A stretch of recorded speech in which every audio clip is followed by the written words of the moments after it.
Bueno, Santiago 1:13 vamos a tocar hoy.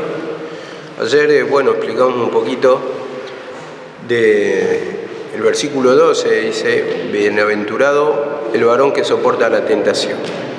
Entonces hablamos de las pruebas, de las luchas, cuando el Señor permite esto en nuestra vida para que podamos recibir, en este caso, la liberación, porque a través de, cuando prueba nuestra fe, a ver si hay humillación, a ver si hay esa fe completa, como siempre decimos, y lógicamente en las luchas saltan las dudas, salta la contención contra el Señor, hay un montón de cosas que sentimos, manifestaciones para poder ver nuestro pecado, pero cuando resistimos, decía ayer por la palabra, en el sentido de que hay una confianza, hay una humillación para poder mantenernos en el camino, para no desviarnos, para no ir tras la corriente del mundo, el error, el pecado, varias formas en que se lo describe según la palabra.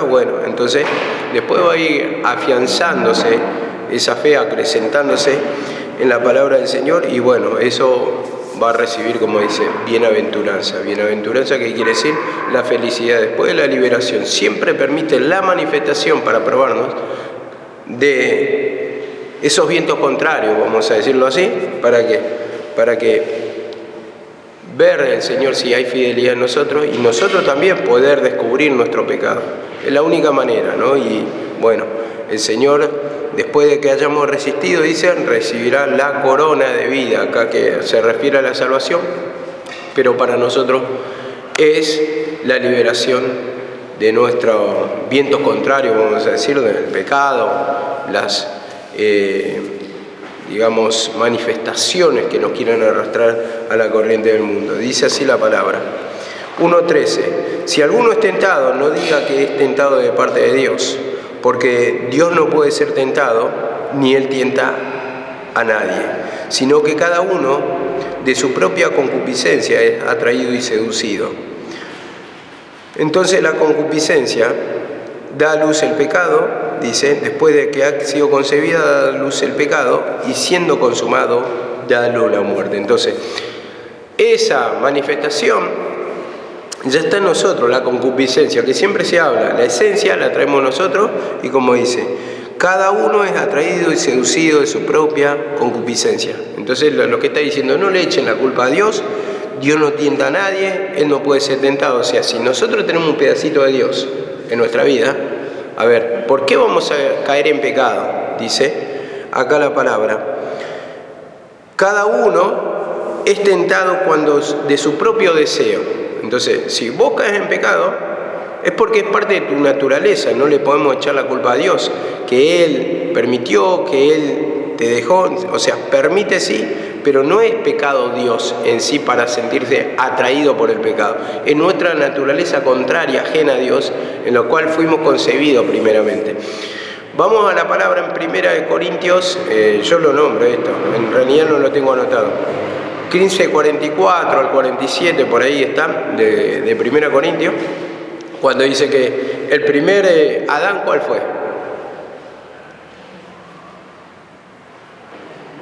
El primer Adán, dice, fue alma viviente, dice, ¿no? El segundo, espíritu vivificante. Entonces, nosotros fuimos, como dice David, en maldad hemos sido formados, en pecado me concibió mi madre, dice. Entonces, esa es la naturaleza en la que nacemos primeramente, porque primero está la manifestación del viejo hombre. ¿Quién nació primeramente? ¿Esaú o Jacob? ¿Quién nació primero? Esaú. Después Atrabado dice que nació Jacob. Entonces siempre está mostrando que la vieja naturaleza es primero y después la nueva naturaleza. Entonces, la esencia, como lo dicen siempre, ¿no? Entonces, esa manifestación del pecado va a estar en nosotros, se va a presentar, pero como dice acá la palabra, vuelvo a reiterar, sino que cada uno es tentado cuando de su propia concupiscencia, de su propio deseo, es atraído y seducido. Como somos tendientes a practicar el pecado y nos gusta el pecado, ¿a qué vamos fácil? Al pecado. Entonces es fácil decidir. Ustedes ven que lo espiritual es difícil decidir, porque lo espiritual, cuando tenemos que escoger la parte de Dios, no es nuestro deseo natural, digamos, porque en nuestra naturaleza primaria, la más fuerte, ¿cuál es? El pecado.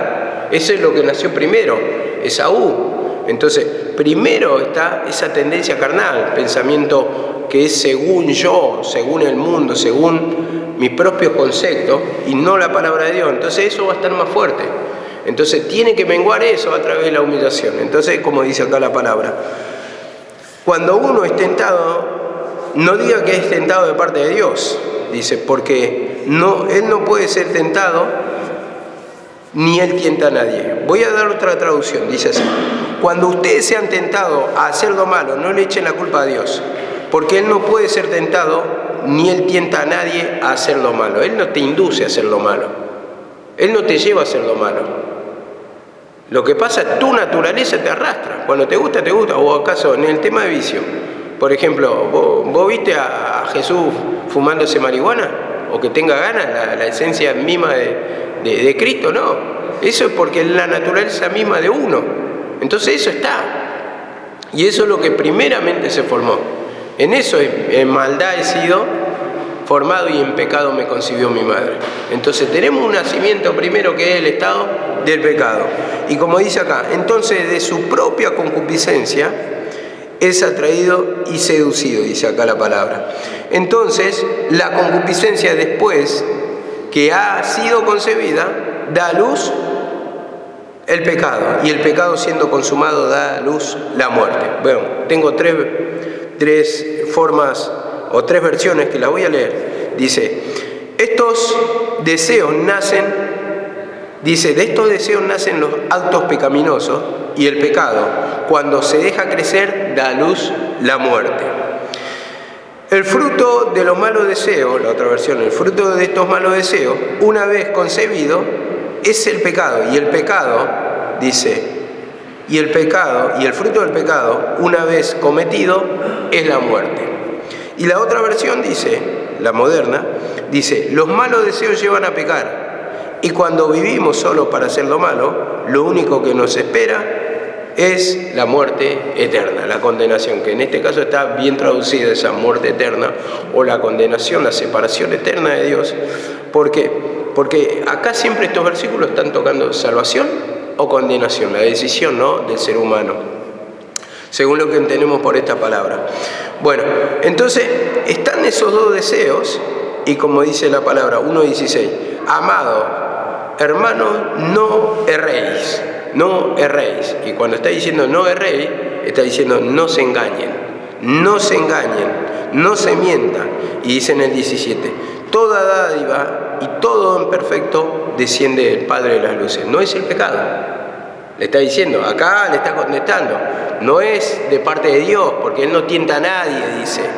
Y dice acá, usted no yerre, no se engañen, dice acá la palabra. Toda buena dádiva, o toda la paga de Dios, del Señor, la esencia de Dios, ¿cuál es? Dice, todo lo perfecto, todo don perfecto desciende de Dios. El don perfecto, no el pecado, el error, no practicar nuestros deseos. Esto está diciendo. Y dice acá la palabra, Él de su buena voluntad nos hizo nacer por la palabra para que seamos primicias de su criatura, de su voluntad, dice. De su voluntad nos hizo nacer por la palabra de verdad. O sea, tenemos salvación, ¿por qué? Por la palabra de Cristo. Tenemos confianza que Él en su sacrificio murió, ¿para qué? Para darnos vida en abundancia, o vida nueva, vamos a decir. Ahí tenemos el nuevo nacimiento, ahí somos nueva criatura. Por la palabra de verdad, antes teníamos una naturaleza, antes de aceptar, solamente pecaminosa. Sabíamos hacer nuestra voluntad y éramos esclavos del pecado. Dice, para que seamos primicia, ahí lo está diciendo, primicia de sus criaturas, las primeras criaturas que van a la salvación, los primeros frutos, le está diciendo, los primeros frutos de la salvación. ¿Por qué? Porque en ese tiempo tenemos que poner en contexto la crucifixión, y eran los primeros que iban aceptando, ¿qué tenían? Tenían la salvación. Entonces, ahí esos como dice, las primicias de sus criaturas, los primeros frutos, los primeros creyentes, los primeros renacidos, los primeros que reciben salvación, porque se está refiriendo a ese tiempo. Ya nosotros no somos hoy primicias. ¿Por qué? Porque lo está apuntando en aquel tiempo, y esto lo tenemos que poner en contexto, y uno para eso justamente tiene que pedirle el discernimiento al Señor, poner en contexto, ir a la historia, el por qué lo habla, siempre. Porque si vamos a hablar la palabra y lo sacamos de contexto, entonces eso nos va a llevar siempre a la mala interpretación. Dice en Primera de Pedro, esto ya lo leímos ayer, ahora vamos en Génesis 3:12. Dice, Génesis 3:12. Vemos, esto explica el 14, cuando dice, sino que cada uno es tentado cuando de su propio deseo es atraído y seducido. Vemos acá la palabra en Génesis 3:12. Y el hombre respondió, la mujer que tú me diste por compañera me dio del árbol y yo comí. ¿Vemos acá la palabra? Y el hombre respondió. Y veamos la historia en su integridad. Lo que cuenta acá es que había pecado, había comido el fruto Adán. Había comido el fruto de que Dios dijo que no coman, ¿no? Del árbol que está, dice en el medio, dice no coman. Después todos los árboles pueden tocar. Pero cuando el Señor se lo enrostró, le mostró su error a Adán, ¿qué hizo Adán? ¿Qué dijo? Dijo, la mujer que tú me diste, la mujer que tú me diste. Entonces, ¿a quién le echó la culpa? ¿A quién?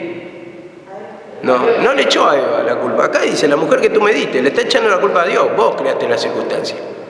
¿Le está diciendo esto? Sí, siempre a Dios, y el camino, y bueno, ¿y yo por qué tengo tanta pobreza, tanta miseria? Y porque me hice pastor, y por eso, y no me dejan trabajar, y por eso estoy tirado, y por eso, y bueno, uno le va a echar siempre la culpa a Dios. Por eso, todos andan en auto, se van de vacaciones, el pastor tiene que ser el Cristo acá, el crucificado, el que no puede hacer ni una, y todos se pueden enriquecer y todo viva la joda. Eso, o sea, eso básicamente salta en el ser humano. Entonces, vemos acá, le echó la culpa a Dios, el camino, nos enseñaron mal, algo pasó, hay un error. Entonces, siempre, en vez de decir, bueno, Señor, decidí mal, voy a analizarme, voy a examinarme, pruébame, dice David, examíname y ve si en mí hay algún error. Eso lo dijo David. Entonces, lo primero es que uno tiene que discernir el pecado. Muéstrame mi pecado oculto, también dice David. Entonces hay alguna cosa que está fallando. Por eso no obtenemos los resultados que queremos. Entonces vemos acá la palabra. Cuando caemos, la primera culpa la tiene Dios. Todo Dios y todo Dios. Si no hubiera pasado esto, no hubiera pasado otro. Pero en la prueba, ¿qué te está probando? Lo que hay, la manifestación del viejo hombre. La manifestación del viejo hombre. Entonces, justamente permite ¿para qué? Para que vos veas tu pecado. Si no, ¿cómo vas a decir tengo pecado? Si yo, por ejemplo, dejo una milanesa ahí guardada en la heladera, por ejemplo, tengo que comer, y agarre y viene otro hermano, o el hermano Matías, y me lo come, yo voy a decir, ¿quién tiene la culpa? ¿El chancho o quién le da a comer? Y yo, sabiendo que si tiene esa debilidad, no la voy a dejar. No la voy a dejar, es obvio. Entonces, justamente, ahí nos está mostrando que así también sucede con el Señor. Entonces, ¿qué va a saltar en mí? El enojo, la justicia propia. Entonces, para medio del pecado el Señor permitió, o sea, me entrega ahí, pero no es porque Dios es pecado, dice, sino que yo me siento atraído y seducido. Entonces permite las circunstancias para que salte en enojo en mí. Entonces ahí voy yo diciendo, no, pero yo soy bueno, pero en ese momento saltó el enojo, por ejemplo, y la palabra dice que el que se enoja con su hermano es culpable ante el concilio, dice la palabra. Eso lo dice, ¿no? Entonces uno de los pecados que dice, tardo para enojarte, tardo para irarte también. Quítense toda gritería, también dice en Efesios. Entonces ya nos está mostrando de ahí el pecado. El Señor permite qué? Para que nosotros veamos nuestro pecado, nuestra manifestación, y no echemos la culpa o no pongamos excusa diciendo, no tengo pecado. Pedro, ¿qué dijo? Yo te voy a seguir hasta la muerte, Señor. No hasta la cárcel, sino hasta la muerte. Y después le dijo, Satanás ha pedido para zarandearos, le dice el Señor. Dice, y le negó, como dice, 3 veces, ¿no? O 2 veces, no me acuerdo. Pero bueno, la cuestión es que le negó, hubo una negación. Y después dice que cuando Pedro había fallado, lo había negado, dice que se acordó de la palabra que le dijo Jesucristo. Y después dice que se fue y lloró amargamente. Y ese lloró amargamente el resultado del pecado en sí. Pero después Pedro hubo arrepentimiento, Pedro se arrepintió, porque seguramente trabajó esa palabra, en ese llorar amargo, en ese llorar, eso lo llevó a la contritación, al arrepentimiento, pero vio su pecado, pudo discernir a través de la lucha. Entonces, siempre las cosas que nos pasan tenemos que sacar, digamos, el entendimiento, o tenemos que sacar los ejemplos para nosotros, qué nos quiere mostrar, o qué se manifestó. Entonces, no echar la culpa, porque si no te pasa de una manera, te va a pasar de otra. Te va a pasar de otra y tiene que pasar, no existe ser humano perfecto, si no, no necesitaríamos a Dios.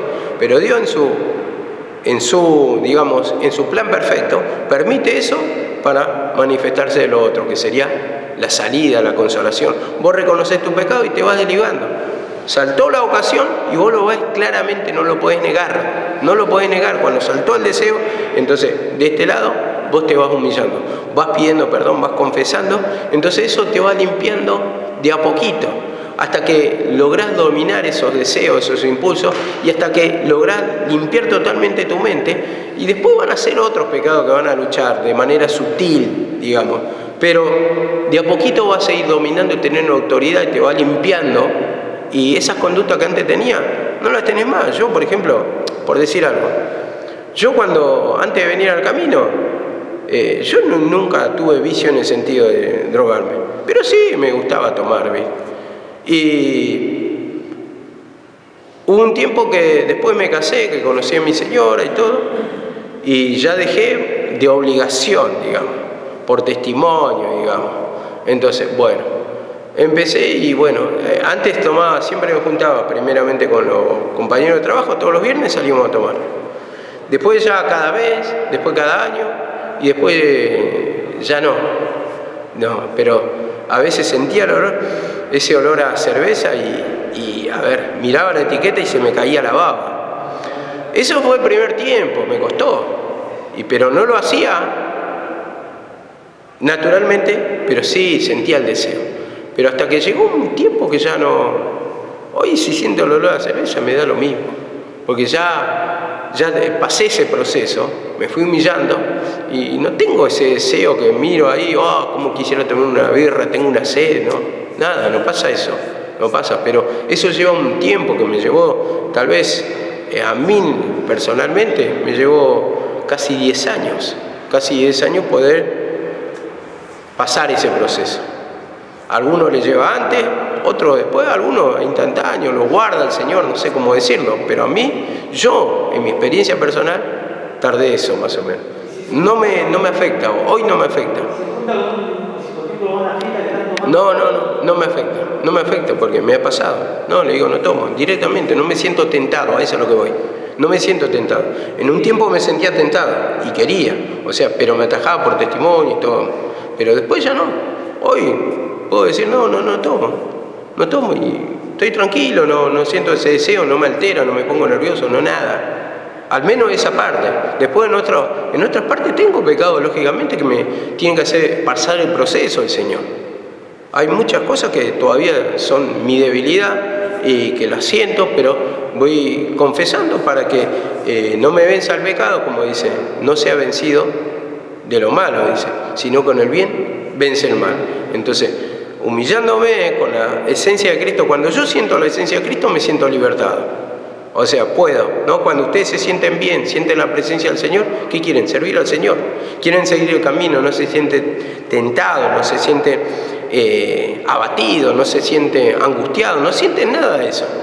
Pero cuando sienten la presencia del diablo, ¿qué sienten? abandono, no le encontrás sentido al camino, querés dejar todo, a veces hasta te querés sacar la vida, querés hacer un descontrol de tu vida. ¿Por qué? Porque está gobernando el viejo hombre. Entonces esto es lo que está mostrando acá. Dice acá la palabra, en Santiago 4.1, dice esto. Santiago 4.1 dice, ¿de dónde vienen las guerras y los pleitos entre vosotros? ¿No es de vuestras mismas pasiones, las cuales combaten en vuestros miembros? Dice, ¿no es de tus mismas pasiones, de tu mismo deseo?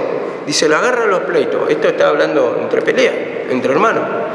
Dice, ¿no es de vuestras mismas pasiones, tu deseo de pelear, la justicia propia, la ira? La ira del hombre no obra la justicia de Dios, dice acá mismo en Santiago, mucho más arriba. Entonces, ¿de dónde salta eso? A ver, muchas veces decimos, no, aquel, porque aquel, no, pero hay algo que te origina eso. O, a ver, vamos a decir, un conejo, ¿vos viste un conejo comiendo carne? Naturalmente no existe, creo que no existe, no sé, podrá haber un caso extraño, pero el conejo es de comer hierbas. A lo que voy es que es de comer hierbas, a lo que voy, ese es su deseo, pero no el deseo de ser carnívoro, vamos a decirlo. Entonces, como está en los genes de uno, en su naturaleza, vamos a decirlo así, entonces nosotros vamos al pecado porque es lo que nos gusta, es nuestra naturaleza, es lo que estamos acostumbrados. En esa maldad que hemos formados, entonces eso se manifiesta. A uno se la manifiesta de una manera, a otro de otra. A uno con el vicio, a otro con las pasiones, con el sexo, a otro con el amor a lo material, otro con espíritu de mentira, miente todo el tiempo. Hay algunos hermanos que, qué sé yo he conocido hermanos que por una mentira le han ganado al diablo, porque dice que el diablo es padre de mentira, pero este era más mentiroso que el diablo todavía. Pero hay personas así, te la cuentan y te la cuentan como si fuera que uno lo va a creer, uno lo escucha por respeto, pero ya te das cuenta que es evidentemente mentira, ya está acostumbrado, habituado a esa manera de vivir, a ese estilo. Y dice así la palabra en Marcos 7.21. Marcos 7.21 dice esto, porque de dentro del corazón del hombre, dice el Señor Jesús, ¿no? Dentro del corazón de los hombres salen los malos pensamientos. Bien. Fornicaciones, robos, homicidios, adulterios. No viene de parte de Dios esto, o no es la naturaleza de Dios, no es la dádiva de Dios, no es la paga de Dios. No es lo que quiere el Señor de nosotros, dice acá. De dentro del corazón del hombre proceden los malos pensamientos. Fornicaciones, robos, adulterios. Entonces, cuando dice el corazón se está refiriendo a nuestros pensamientos. El corazón no piensa en sí. Y si vos vas a plantear, no, pero el corazón sí, porque no, el corazón no, porque hiciste corazón artificial. Y si a vos te cambia el corazón, ¿que vas a tener el pensamiento de otra persona? No. O sea, estamos hablando acá del pensamiento. Dice, de dentro del corazón del hombre salen los malos pensamientos. Y salen los malos pensamientos, dice. O sea que acá el pensamiento está en el cerebro, vamos a decirlo así. Dice, salen los malos pensamientos, fornicaciones, los deseos, ¿no? Robos, adulterios, homicidios. Entonces, esto nace de nosotros, no es de parte de Dios. Entonces, eso es lo que tenemos que ir pidiendo perdón, porque cuando caemos en la tentación, como dice, es por nuestro propio deseo, nuestra propia naturaleza. Va. Usted cuando van a cazar un animal, no sé, esto me lo puede por ahí saber más Francisco, que ha vivido en el campo, cuando iban a cazar un animal le ponen la trampa. Y en la trampa le ponen lo que al animal ese le gusta y le atrae. Entonces va a la trampa. Entonces muerde, ¿y qué pasa? Está en la trampa y queda atrapado. Es lo mismo para nosotros. Nos gusta algo, el diablo te pone y vos caes. Y después, ¿quién te tiene que rescatar? El Señor. El Señor. Entonces, ¿por qué? Porque uno clama ahí en el medio, dice del pozo cenagoso, dice, en Salmo 40, dice, de ahí me rescataste. Y el pozo cenagoso es un lugar donde no podés salir solo, necesitas la mano de otro. Y así es Dios con nosotros. En la desesperación, en el clamor, cuando le confesamos lo que nos está pasando, que nos estamos muriendo, que nos está dominando el mal deseo, el deseo pecaminoso, extiende su brazo. Dice así la palabra en Mateo 4.1.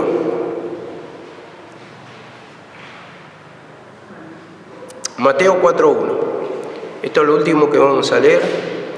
Mañana vamos a seguir con la otra parte. Vamos a hacerlo corto hoy porque viene tarde. Dice así la palabra, Mateo 4:1. Entonces Jesús, llevado por el Espíritu al desierto, fue llevado por el Espíritu al desierto para ser tentado por el diablo, dice.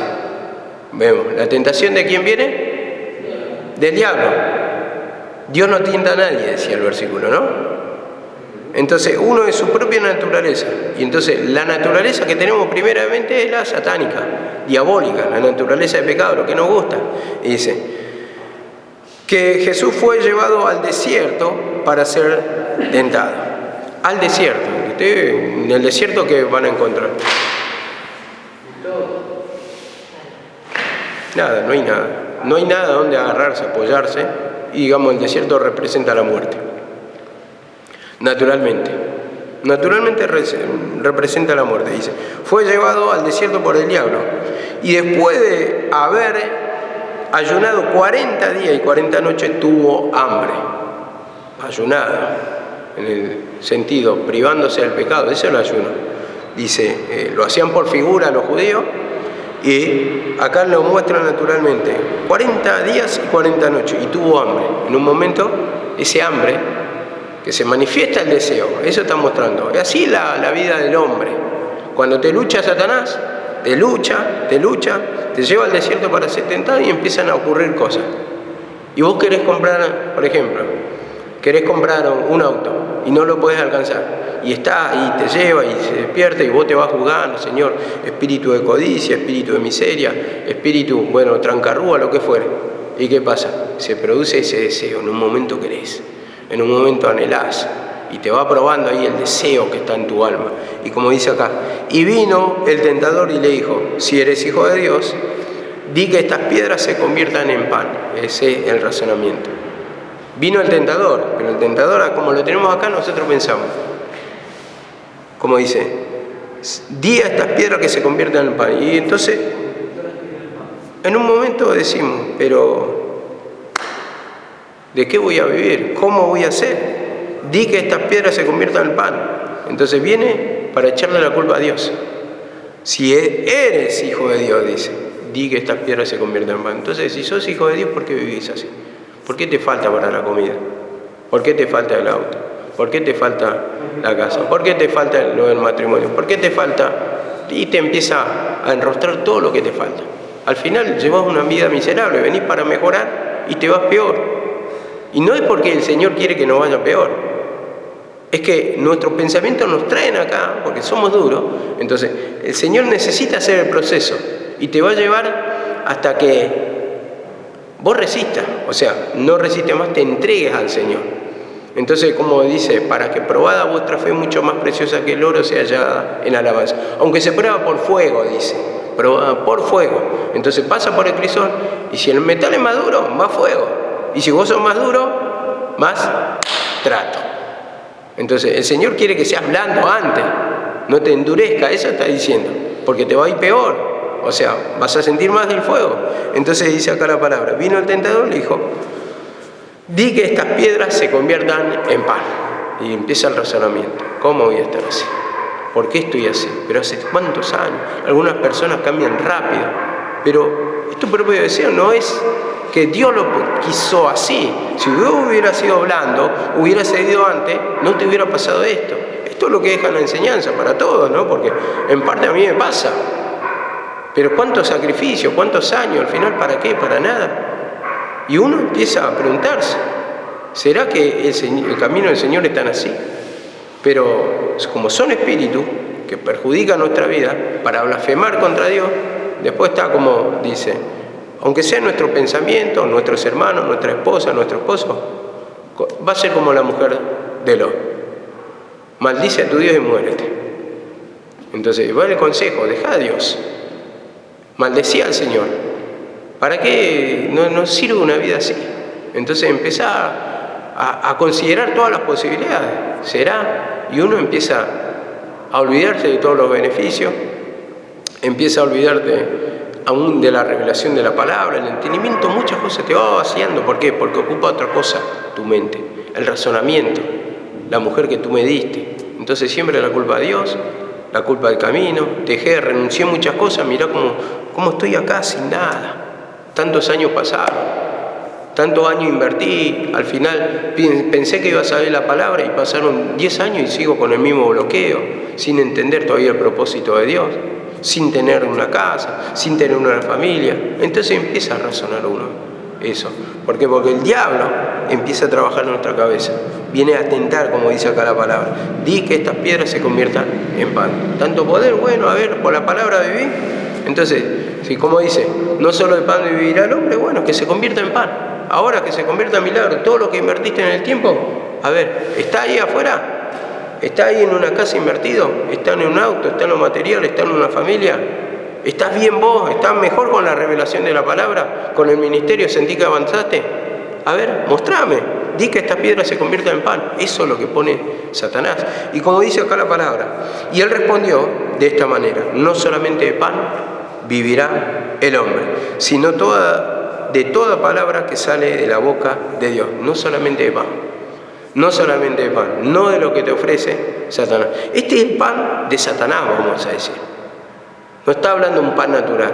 O sea, pone el ejemplo, pero no es un pan de natural. Porque está el pan de vida y después está el pan de Satanás, o el pan satánico. Vamos a decirlo así. Y dice, no solo de pan vivirá el hombre, o el pan de aflicción, como hacían los judíos.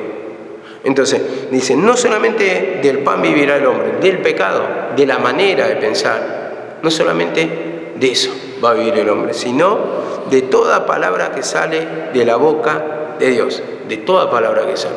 Entonces la vida nos tiene que dar el Señor. El sentido de la vida, la liberación. Porque está la otra forma, vamos a decirlo, si lo tomamos por lo natural, y tal vez lo material, sí, te representa un respaldo. Como dicen, no solamente de pan vivirá, sino que hay otra vida. Esta vida en Cristo. Esta vida que te puede dar lo material, yo no digo que no, pero te tiene que dar esa paz espiritual. Eso es lo que va a dar el sentido a nuestra vida, la felicidad, el gozo, la paz. Porque uno alcanza muchas veces las metas materiales. Pero después, cuando llega y dice, y bueno, está contento un ratito y después, ya está, se acabó. Y después otra vez a juntar para otra cosa. Y después cuando llega, sí, es como cuando compré un celular. Perseguiste un mes entero y después, cuando lo tenés, probaste toda la cámara y después lo ponés a un costado de la cama. Sí, lo observás todo, pero no te representa la felicidad en sí, sino que lo único que representa es calmar momentáneamente nuestra codicia, nuestra ansiedad, momentáneamente, porque después vas por otras cosas, por otros objetivos, por otras metas, y así te mantiene ocupado el diablo para que vos no estés enfocado en la palabra, en la oración, buscando la presencia de Dios, porque tu mente está en otra cosa. Entonces, cuando se enfoca en lo material, hoy es el celular, mañana va a ser una moto, pasado va a ser un auto, y después va a ser la casa, y después va a ser una casa de fin de semana, y después hay tantas metas que tenemos, tantas metas. Entonces, así nos mantiene ocupados, y entonces vamos perdiendo nuestra vida, y por eso le dice el Señor, no solamente de pan vivirá el hombre, sino toda palabra que sale de la boca de Dios. Y eso es la vida. ¿Por qué? Porque nosotros recibimos la vida cuando somos nacidos de su palabra. La fe en la palabra es lo que nos da nueva vida. Y esto es lo que está mostrando acá, en simples palabras, lo que vamos resumiendo, lo que vamos entendiendo. Que la tentación, todo eso, no es de Dios, le está diciendo. Dios no tienta nada, no es de Dios. Toda dádiva perfecta, dice. Lo vuelvo a decir, 17. Don perfecto desciende del Padre de las luces, que es un tema para mañana, en el cual no hay mudanza ni sombra de variación. Entonces, la dádiva perfecta, el gozo, la paz, la alegría, el sentir, el descanso en el alma, todo lo bueno procede de Dios. Lo otro, lo que es perjuicio para nuestra vida, es de parte de Satanás. Mañana seguimos,